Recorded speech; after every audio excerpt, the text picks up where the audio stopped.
Hey guys, I'm gonna make a video today. I don't know when I can upload it, but I'll do it at some point or another. I'm on vacation right now, and I should be able to do it probably tonight because I gotta go work Friday, Saturday, and then I can come back up here for vacation. But I wanted to talk about Destiny today. And if you guys don't know who that is, he's basically I hesitate to call him like a red tuber or like a communist or anything like that. I'm not exactly sure where he falls on the political scale. I know he's a leftist of some sort or another, but the guy is, well, he started his career as just a dude who played StarCraft. And I'm a huge fan of StarCraft. I actually really wanted video game tournaments and esports to take off. I actually invested money in a company in it, and I was actually a huge fan of StarCraft back in the day. Well, oops, wrong direction. I'm gonna go get donuts this morning, so I don't know where there's donuts. Anyways, so he got famous on YouTube by being a good StarCraft player. And then he started to talk politics, and then he started to do streams, and then he would play video games, and people would talk to him.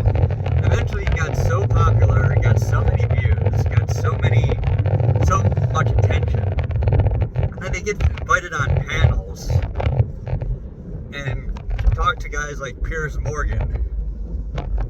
And I never actually figured out what company Piers Morgan works for. I don't really care. I just listen to the videos off the side.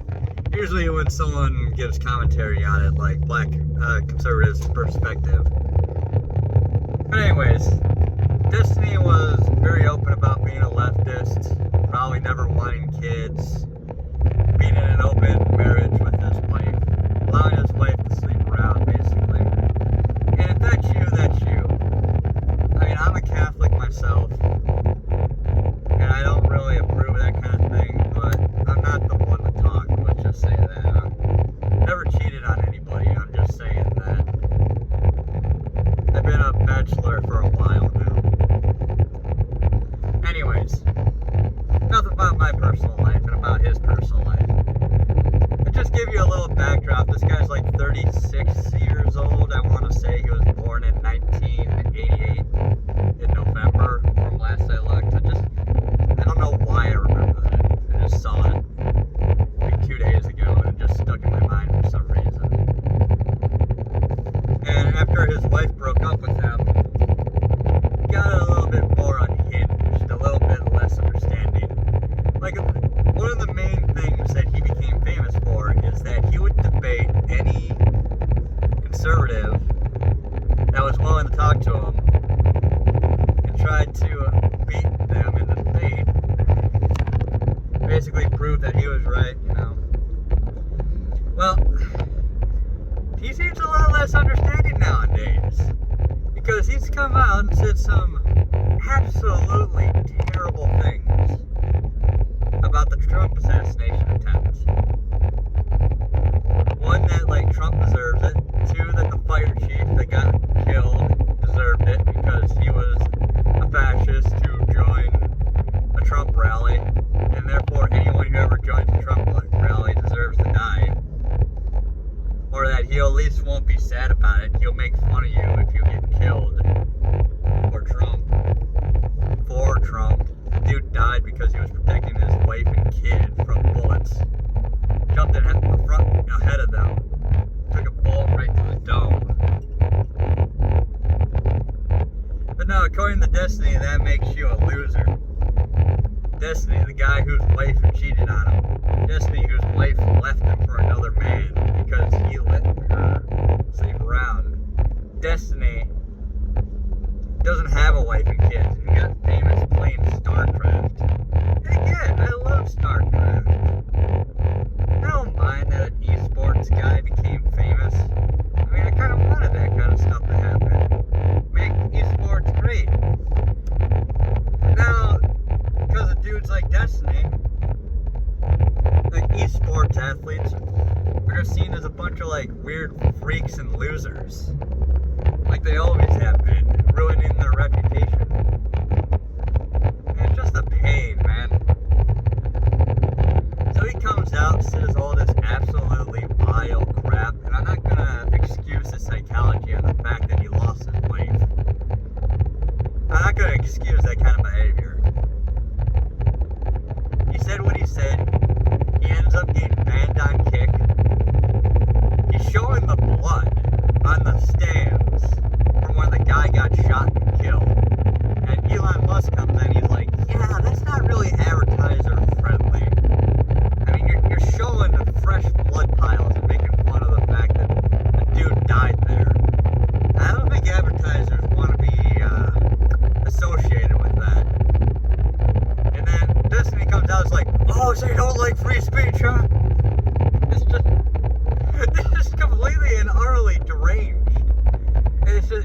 insane.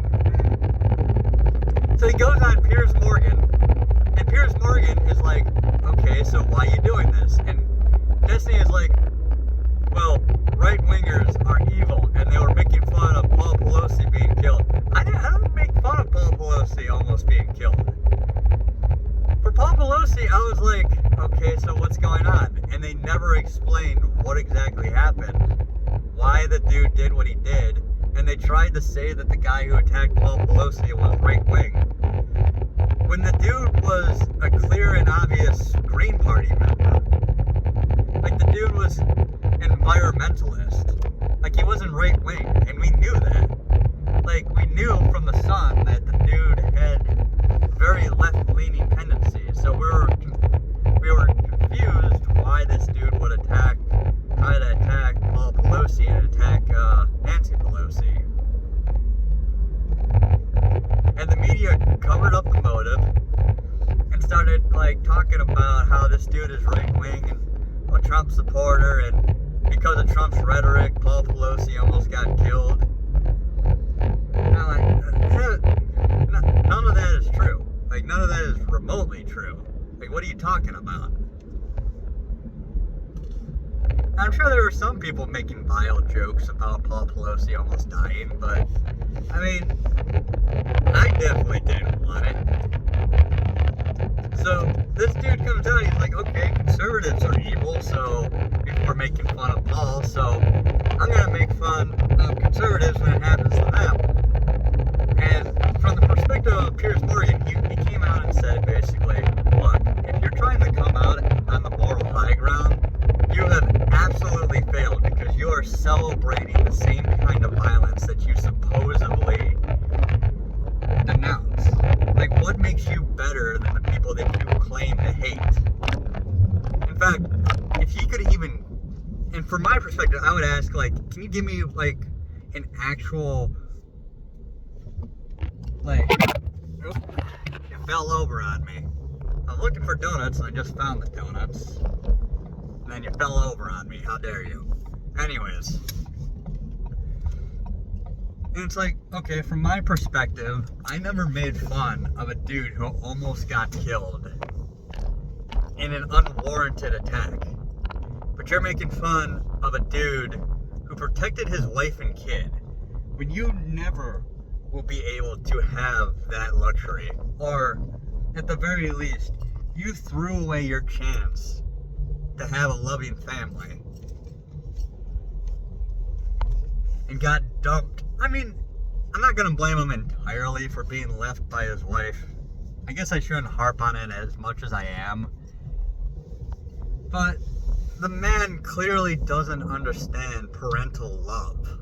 Like, he doesn't understand that a man would give up his life willingly for somebody else. And it's just disgusting. Just absolutely disgusting. So, it's no surprise that Piers Morgan called him out, because Piers Morgan, if you don't know, like, he's also a leftist. I'm pretty sure he would vote for Labour, which is the leftist party in Great Britain. If not, Liberal Democrat, which is also, I mean, it's exactly what it sounds. It's like our Democrats. But they're a little bit, I don't know. Anyways, so Piers Morgan tries to come off as, he's not a centrist. He is left-wing, but he tries to come off as someone reasonable, who tries to see both sides, who tries to, like, mediate between them to come to, like, some kind of conclusion or standard. He's watching this dude being absolutely disgusting and awful, and he just calls him out on it. I'm surprised. I mean, Piers Morgan has some crazy people on sometimes, so I'm actually surprised that he hadn't just banned Destiny entirely from the show. He wanted to bring him on and just humiliate him in front of the entire world for the awful, vile crap that he was spewing. Actual demonic rhetoric coming out of this guy. Because if this happened, like, to Biden, I'd be like, I mean, even from a pragmatic standpoint, making fun of it's not a good idea. And Joe Biden's my boss, technically. I mean, I'd say like I had better bosses, but he's still my boss.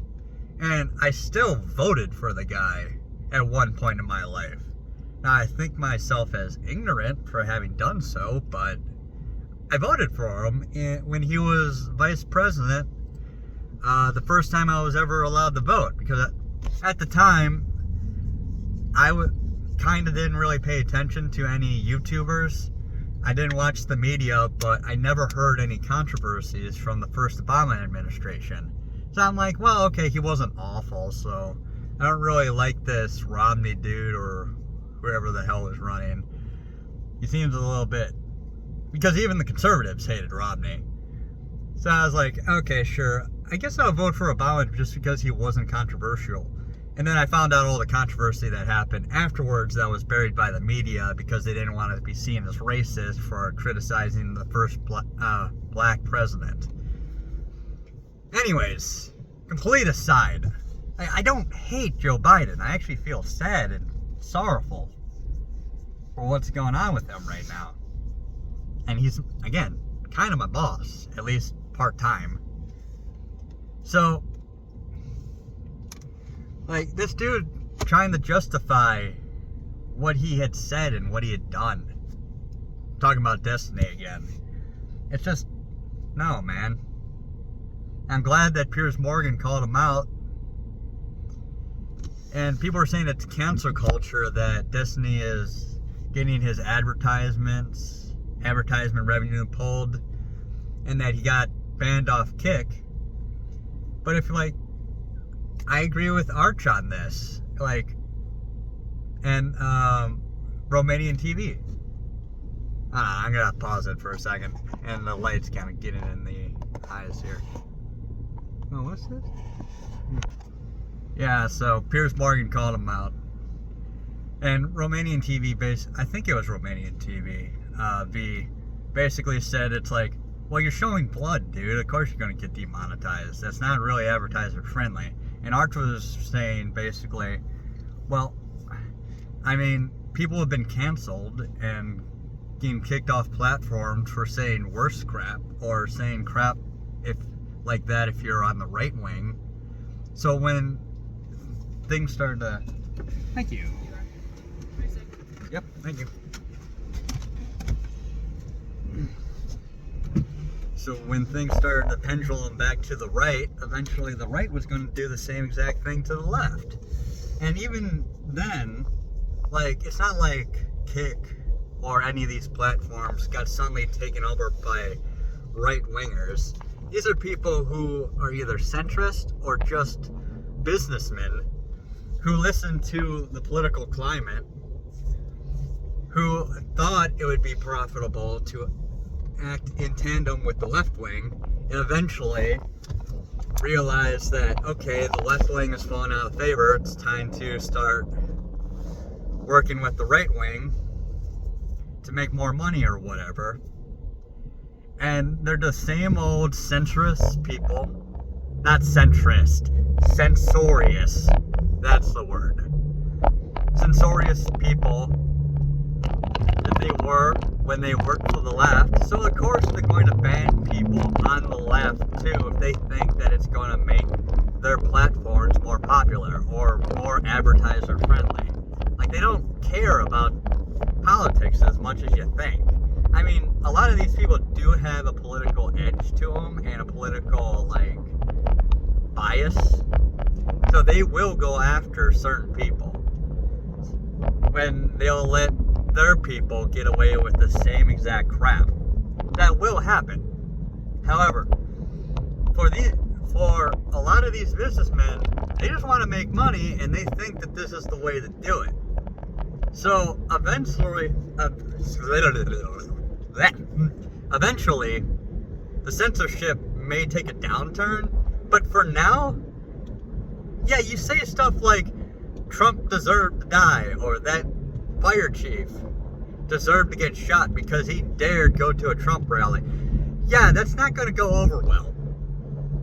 And it's actually amazing that, like, Twitch is basically desperate at this point.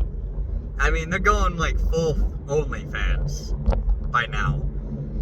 And they don't want any controversy. The fact that they or YouTube haven't banned Destiny yet, just out of, like, sheer panic that, like, all of this... I mean, let's say the owner of Twitch and YouTube actually care about politics, and I believe that they do. But, like, say they want Trump to lose. Having a guy out there who's saying, try again, bucko, or something similar, they're going to censor that dude just because they don't want the left to look insane. So anyways, one of the things that I think Pierce should have pointed out, or at least one of the conservatives on the panel should have pointed out, is Destiny came out and celebrated the fighter chief's death. And excuse me for still not knowing his name. I've seen it a few times. But just so many people over the years have been killed by political extremists that it's just... it's getting hard to remember them all. And that's really sad. I'll get it stuck in my head eventually, like Ashley Babbitt, and try to remember his sacrifice, and I will. I mean, it wasn't even, it was, I wouldn't say it was a pointless sacrifice, but my God, it was unnecessary that it happened at all. Like, if the Secret Service had just done their job, 2 people would still be alive. I mean, the shooter would have been brought in, his name would never be remembered, like, people wouldn't have panicked. But, I mean, he was so close. It was unreasonable how absolutely close that attempt came. Oh my God. Anyways, what I really wanted one of the panelists to say was, Destiny, you made fun of this Pennsylvanian, this swing state voter dying. You said, yes, there's one less Trump voter in Pennsylvania. That's what Destiny said. One less Trump voter in Pennsylvania. And this is after a dude's like, I just want you to have a little bit of empathy. And he's like, wait, he was a Pennsylvanian voter? A swing state? Yes. Literally, like, just like that. Like, full-on celebration that a swing state voter who would vote for Trump died. And the guy, and I wish one of the panelists had said, you have just created 1,000 Pennsylvanian voters. Your face, your voice, your words have been shown to the entire country now. Congratulations. You have done more for the conservative agenda, more for the conservative movement than I've done. Or something similar, something to that effect. You have proven yourself insane, and the left insane, and immoral, and unreasonable, and hateful. Because you have proven that if something bad were ever to happen to a conservative, that you will celebrate their death. That you will celebrate tragedy. And you have proven yourselves completely and utterly disgusting. I actually kind of like that the light kind of got in the way there, because it looks a little bit more like the faceless masses themselves are calling out Destiny. I don't know, kind of poetic. But anyways, just so that light stops shining in your eyes, I'll end it there. Okay? Bye, guys.